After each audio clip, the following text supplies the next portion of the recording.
Hi, Devin Devereaux here.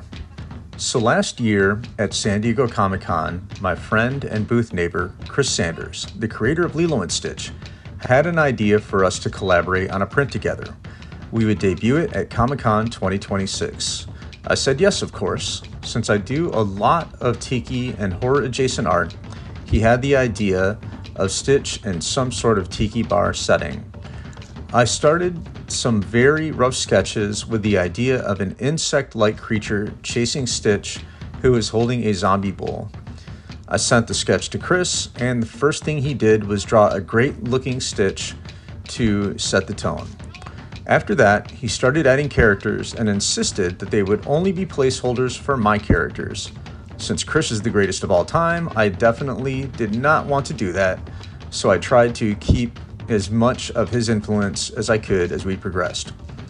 I added a creature couple, a vampire bartender, and a ghostly sea captain. His zombie girl was way too good, and we had to keep her. I tried my hand at adding a werewolf, but it didn't quite hit. I added a hipster skeleton and started shaping and simplifying the bar. Chris added some portholes, did another pass on the zombie girl, and illustrated a much cooler pirate ghost with a parrot. I started adding some color, got rid of the werewolf, and replaced it with an angry lobster. I started to flesh out the background and added some cannibal tiki fish statues. We figured this would be a good time to break away from the roughs and start the background painting. I transferred the pencils, did an underpainting with acrylic, and then some lighting effects with an airbrush. Luckily, I got some help on the shelves from my granddaughter Aria. Then it was back to airbrush and acrylic and finished it off with some oil paint.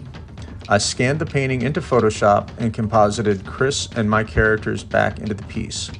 We decided we needed something smaller to chase Stitch, and a gang of angry starfish seemed to do the job. I did a final pass on the creature couple and a more stylized bartender. Then did another pass on Mort the hipster skeleton and the starfish. Chris finalized the zombie girl, did a great pass on the pirate ghost, and of course an amazing rendition of Stitch running with the zombie bull. Finally, we did a few lighting effects and the whole scene came together. This print will be available in my booth 4614 at San Diego Comic-Con. Chris will be right next door at 4616. Come on by and say hi.